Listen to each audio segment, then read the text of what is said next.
Hey everyone, this is Elias from RevMatch Media, and today we're going to be taking a look at the 2025 Toyota Camry XSE. Now, yeah, for some reason I always seem to get Toyotas when it's super foggy out, and yeah, not to worry though, this Camry definitely cuts through the fog. So let's go ahead and get started.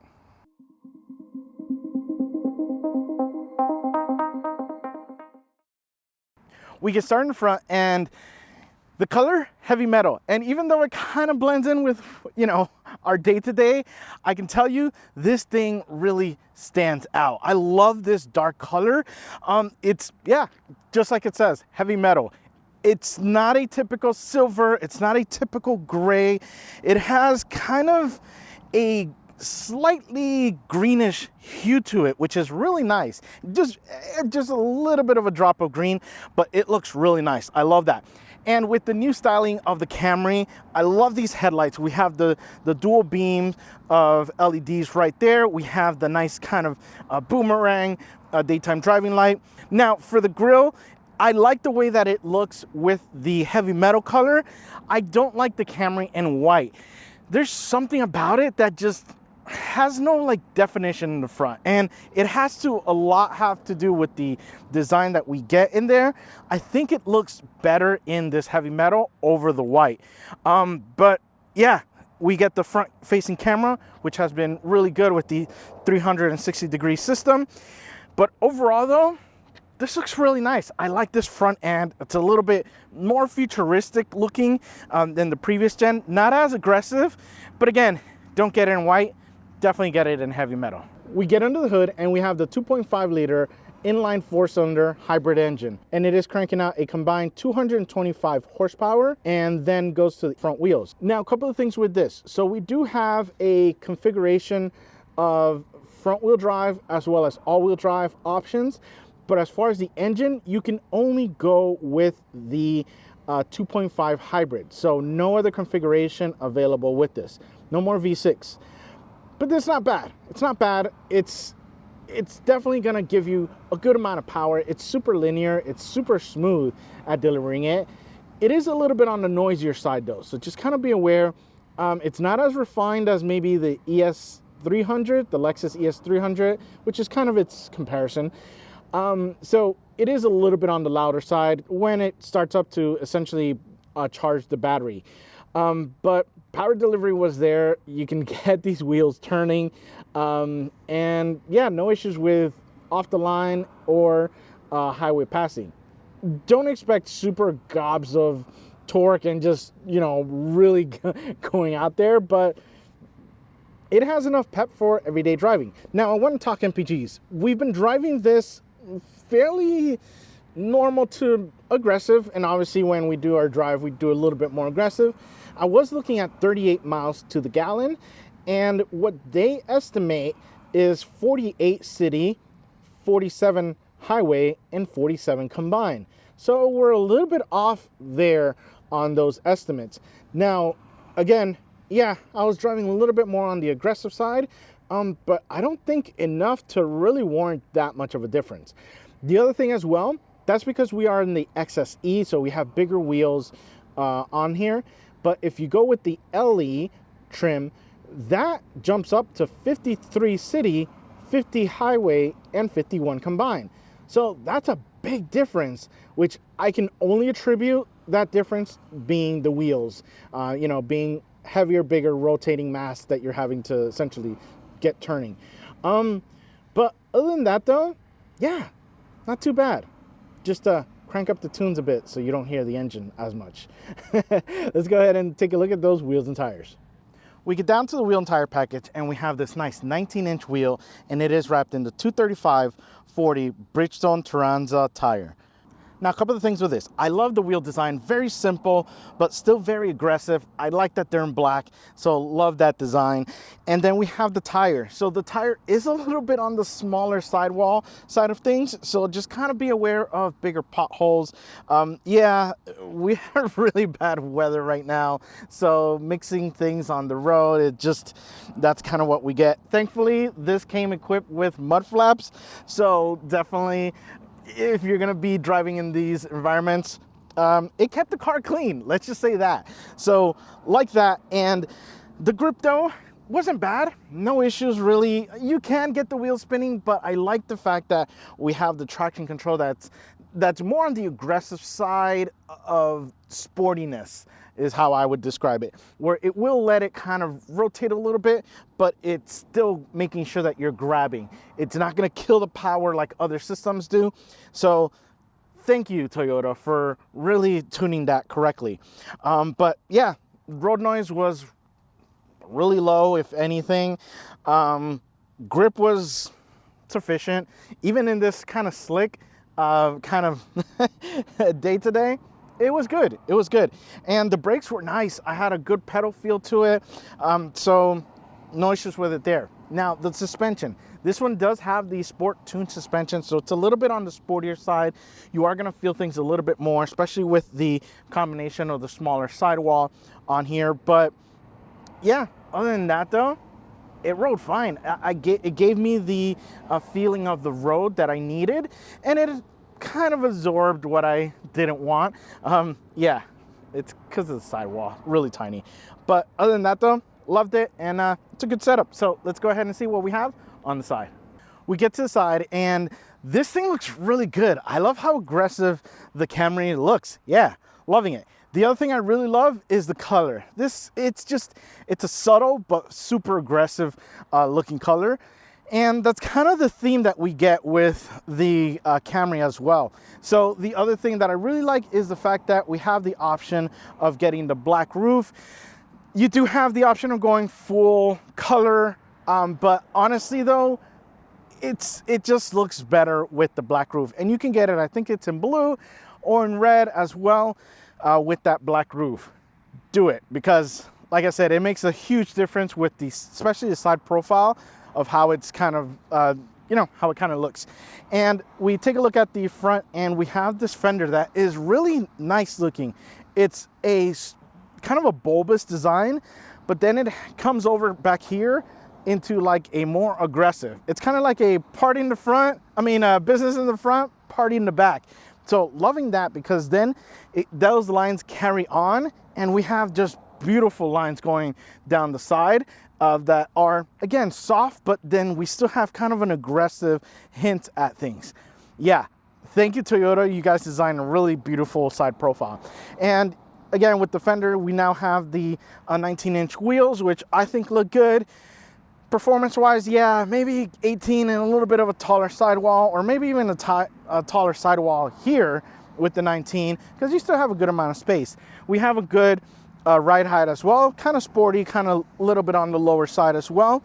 Yeah, the mud flaps, as you can see, definitely helped out to make sure that the car is clean on the body panels itself. We have the black mirrors that have the camera on the bottom for the 360-degree camera system. The side skirts, which are nice and soft, but yet still aggressive. Again, it's a really great design language that Toyota has done with the Camry. But overall though, yeah, I love this side profile. Now I have the key in my pocket, so I'll go ahead and reach for the door, and it unlocks. I can open up. Nice big door, super easy entry, so loving that. Go ahead and close that off, lock it there, and I reach for the back, and yeah, there's no sensor in the back, so you are going to have to press the front, and you are able to open it up. You can also program it to just be the driver door, but yeah, we have this.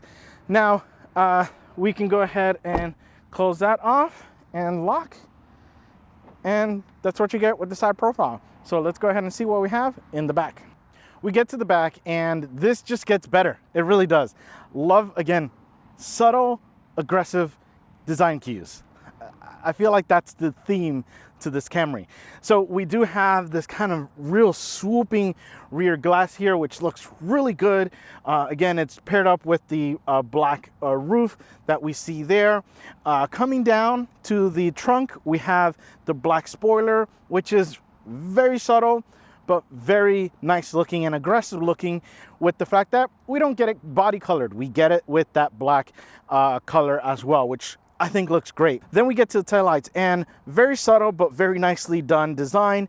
We do get a little bit of the transparency of the red plastic on the outside to see some of the design elements on the inside. So loving that. Then we have the Camry trim or the badging there that is in black. Again, loving that. Breaks up the whole thing. If we only had that, you know, heavy metal color, it really makes it stand out, or just a nice little bit of an accent there. We have the HEV badging, XSE badging over there, and to my surprise, we have a pretty nice looking exhaust tip, and yeah, they are functional. So loving that. Very subtle, but still, again, very kind of on the aggressive side. Usually you don't get them in vehicles like this, so the fact that we have the two tips here and that they are on the kind of chrome, they look a little chrome polished look to them. Yeah, it's really nice. So let's go ahead and see what we have in this trunk. We open up the trunk, and we can do it either with the key fob or pressing the button between the R and the Y. That opens up, and this is the problem we have with sedans, which is why SUVs have been so popular.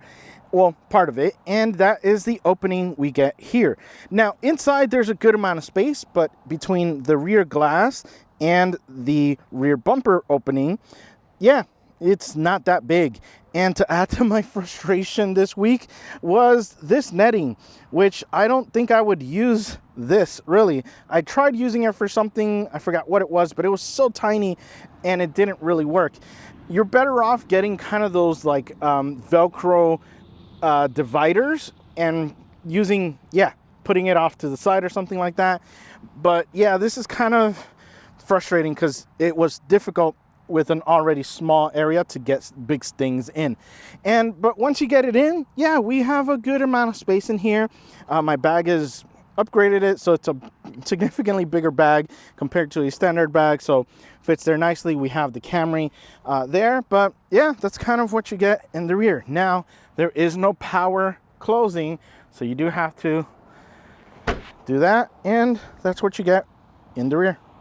We take a look at the door, and yes, this is a hint of what we are going to see on the inside. And it looks great, but it's not maybe 100% functional for kind of everyday use, and we'll break it down. So at the top, though, we have a nice material. It is a kind of a harder plastic, but it does have a soft give to it. This was fine. Armrest above was not a problem if you want to rest your arm a little bit on the higher side. We do get this red, which is just unbelievable. It looks really good. It is really high-end materials. That's the crazy thing about this is basically going into the Lexus side of things as far as luxury and quality of materials goes. And then we have kind of this brushed kind of bronze looking color, which is really good. I like that finish. Then we come here, and the armrest isn't bad. It's nice and soft. We have the controls here, which aren't bad. But then we get this, the functionality of the kind of storage, the cup or the water bottle holder there is almost non-existent. So it was really tiny there. And the openings here are basically nothing. So you won't be able to use your door for any, storing of any larger items if you need something there.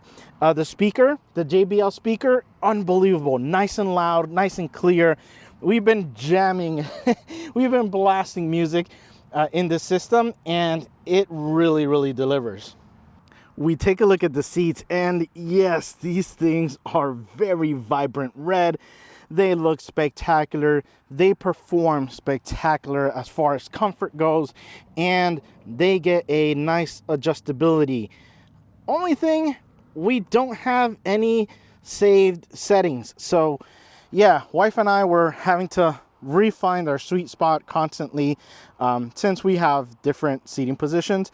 But as far as the comfort, this stuff is really good. It's a soft material. It's super bright and it's beautiful. Big boy friendly. No issues with heated option, venting option. They are just really, really good.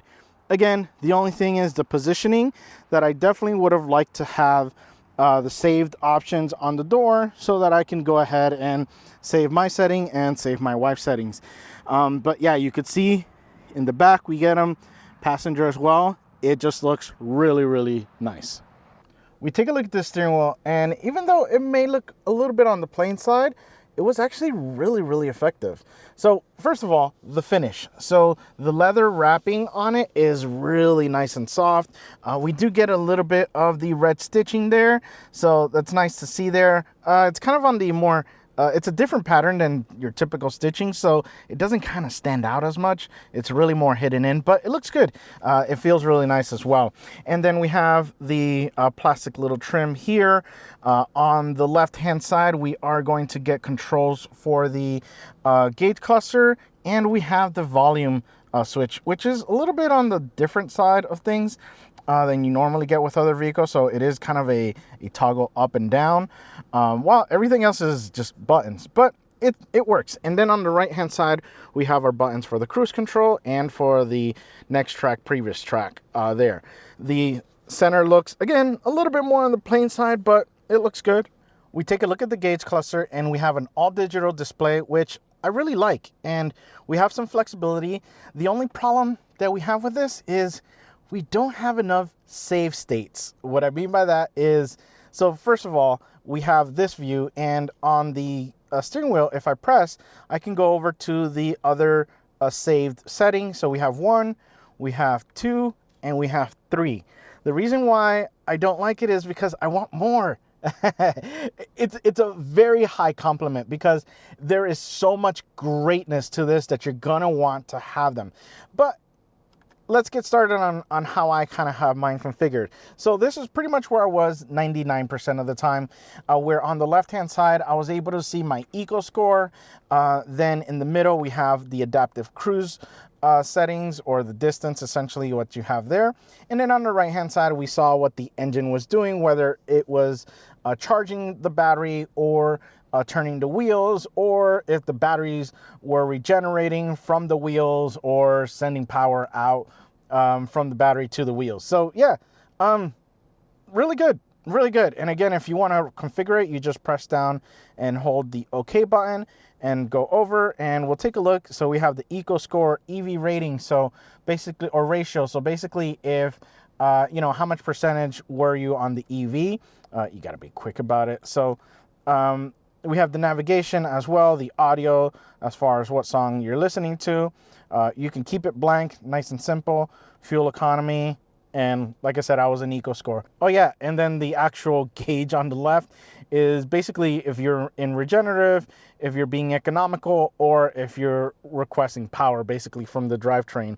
And on the right hand side, we have the essentially the speedometer, and when you switch between drive modes, so that's going to be eco, which actually looks really cool. I like the color. Then we have the normal, and then we have the sport on there. So the gauges themselves, as you can see, pretty much are not going to change. We do get a little bit of that middle area there, but overall though, it's kind of what you're going to get. So the other thing though, so I'll go ahead and set the right side. We do have the driving support there. We have the drive info.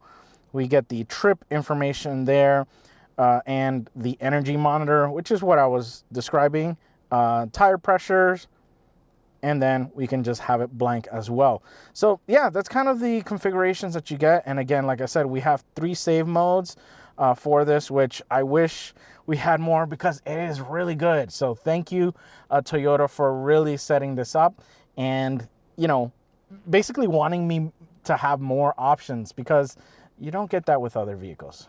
We take a look at the infotainment screen, and it is nice and big and clear, but it's still out of the way. So you can see my field of view is there, and yeah, it's good. And the other thing as well is we have this really nice, almost retro, it reminds me of a diner for some reason, just very American styling of like vents. Not sure why I get that feeling, but yeah, it looks good. I like that design there. But back to the infotainment screen, and a couple of the things. it works really well. It has wireless Apple CarPlay, except I did get a couple of drops of the system. So it wasn't just my phone, it was also my wife's phone. It may need firmware update. Typically, that's usually the solution to things. But other than that, though, works really well. The sound system, the JBL system, is just incredible. Love this thing. We were blasting tunes. Again, though, looks clear. Volume control is easily accessible here, which I've used a couple of times. Honestly, though, I would have liked to have given it more to my passenger because the setting or the knob on the steering wheel was really good. But yeah, that's kind of what you get with the infotainment screen. Then we come over to the climate control, and yeah, very simple, very straightforward. Nothing wow in the bad sense, but it's good. I like it. And it, again, very simple, straightforward, heated and vented seats right in there. We're venting a little bit because it got a little warm in here, but that's what we get. And right below the vents, we have our charging area where we have for a USB-A and 2 USB-Cs, which was actually nice. I like the variety and I like the amount that we get. We get 3 connections up here. And we also get a wireless charger, which we'll go ahead and try the chuck test.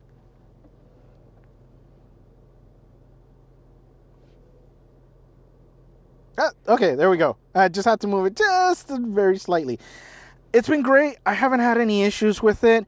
Yes, if I placed it nicely, it would have easily charged. But I was surprised. I saw this design, I'm like, this is going to fail. No, it didn't. It was successful in charging and keeping, actually positively charging my phone. So loving that, and I love the location as well. This is awesome. It's such a stupid little thing, but this storage area was so good because, had to take some tolls and had to pay parking and things like that. So I was able to put my wallet here because of the lack of space we have on the door. But I was loving it there. My wife was able to put her phone, with the USB-C charging on there. We were able to put just things that you need to kind of grab, but then can put back. Love that. That is such a small little thing, but was the world of a difference for us this week. We have red. We have this. It just looks really nice. I love this kind of like, I don't know. It looks kind of like an eyebrow a little bit, but it looks good. Love that. And then we get the cup holders.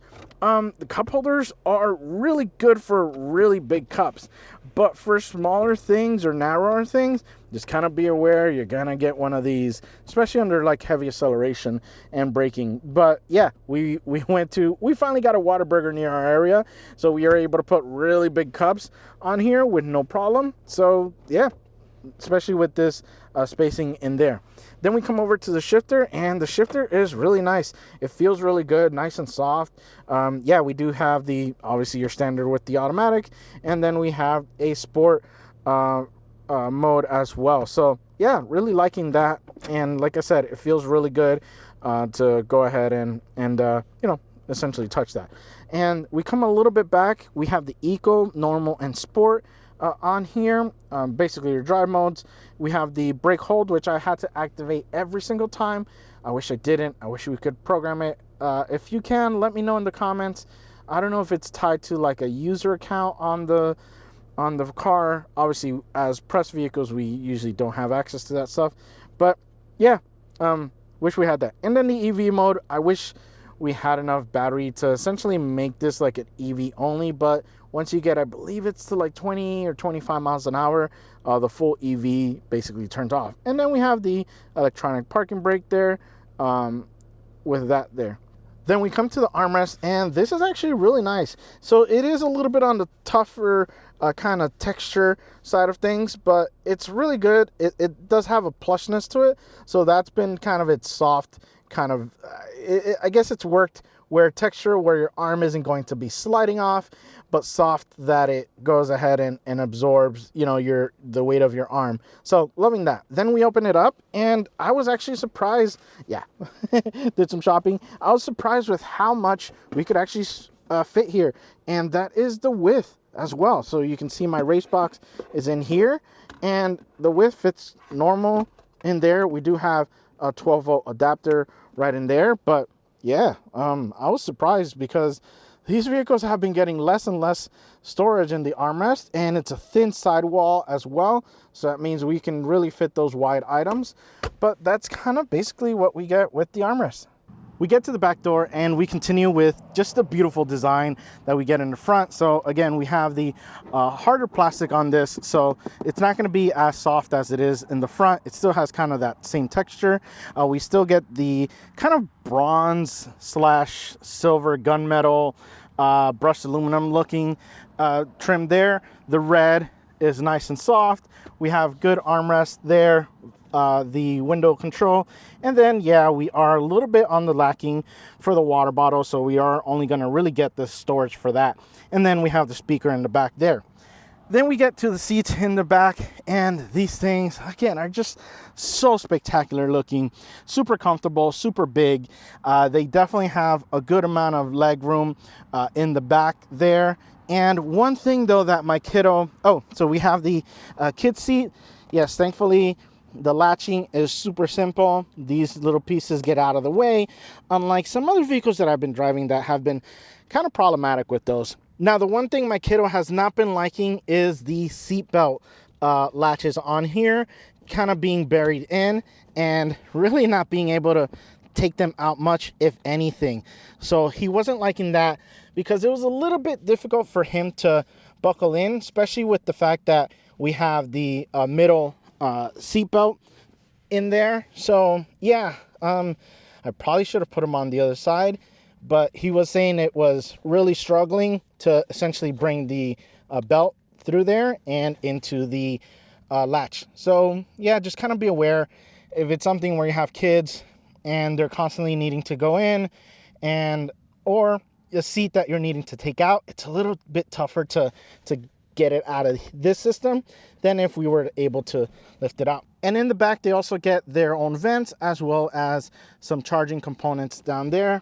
And overall though, that's kind of what you get, and it looks really good. I am really loving this rear seat. You take the Camry for a ride and it's nice. I really like it. It's a good, comfortable ride, even though we do have the more sportier suspension. So let's go ahead and go for a drive. And yes, we do have the EV or the hybrid, and it does go into kind of the EV if you push the button, or if you have enough battery power to get it going regarding the EV charge. But it's good. Now, yes, I know I had someone in my ES300H video say, why would you get the ES when the Camry is so much better at miles per gallon?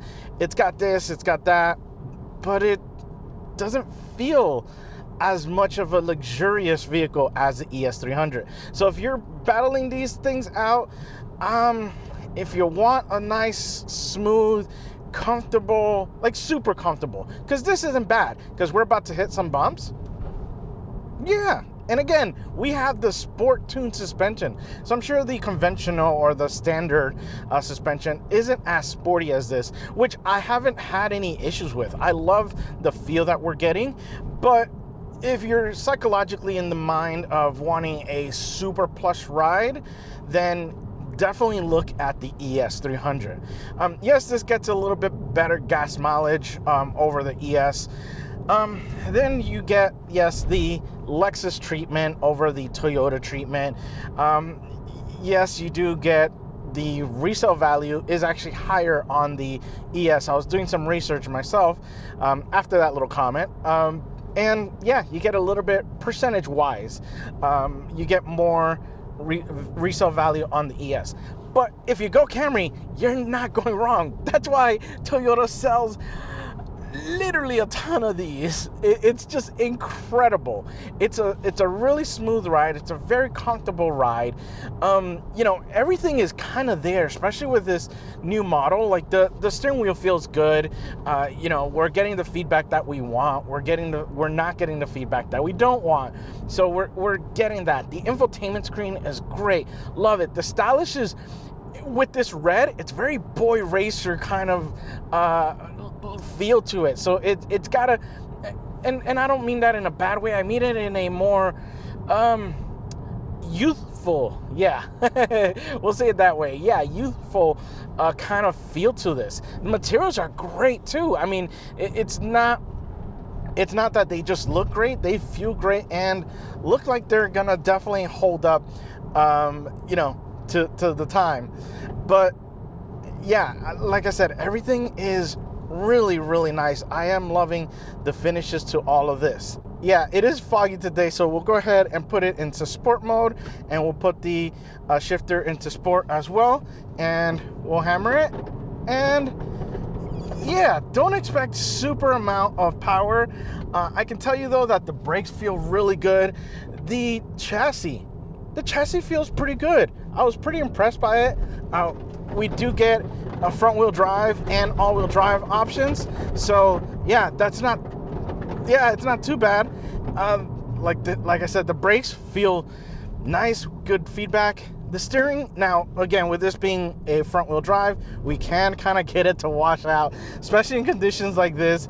So yeah, just kind of be aware. Obviously, yes, I know I'm pushing a Camry, not really its kind of intentions, but it's still fun to kind of do. There's been some cars that not intended for that, and it's been a blast to kind of do this kind of driving. But yeah, highway passing was not a problem. You know, right off the line was great. Power delivery has been smooth, has been linear. It doesn't feel like it's missing any holes regarding power. It's just very linear and very predictable, which has been nice. Again, the brakes have been great. Steering has been nice to deal with. It doesn't feel like a heavy car. It does get it rotating once, you know, it finds a grip. So that's really nice. I love the fact that we have that. But yeah, overall though, I'm pretty impressed with kind of the driving dynamics of the Camry. Now let's go ahead and see if we can do the 3-point stop. So we will go ahead and find our spot. And yes, I know we have tall grass. Get it there. Ooh, steering wheel got a little heavy. Heavier than I thought. So, yeah, okay. Okay, so it's probably not the narrowest of, wow, I didn't expect an arm workout this morning. So it's definitely got a little bit of a bigger turning radius, but we got it. So we have a race box set up, and that is our telemetry box that lets us know our 0 to 30 and 0 to 60 that I always measure. And this does drag timer, and it's also a lap timer as well. All in one package. Really great company to work with as well. If you're interested in one of those, I'll put my link in the description, and maybe you get a little bit of a discount. So we've gone ahead and we've put the Camry in sport mode. We've put it in S on the shifter. And we're not going to load up the brakes, so to speak, or the transmission, because it just kind of bogged down. So we're gonna use the brake hold that, yes, I had to turn on every single time that I drive, and we're just gonna go. We are leaving traction control on. This can get enough power to get it going and spinning. So we want traction control to kick in and help us out. It's actually been really great at controlling the power as well. So it hasn't cut it off. It's let it kind of do one of those kind of things. And that has to do with, again, with this being a hybrid and the eCVT. So it does a lot of better readings than just a conventional gas powered vehicle. So we'll go ahead and go.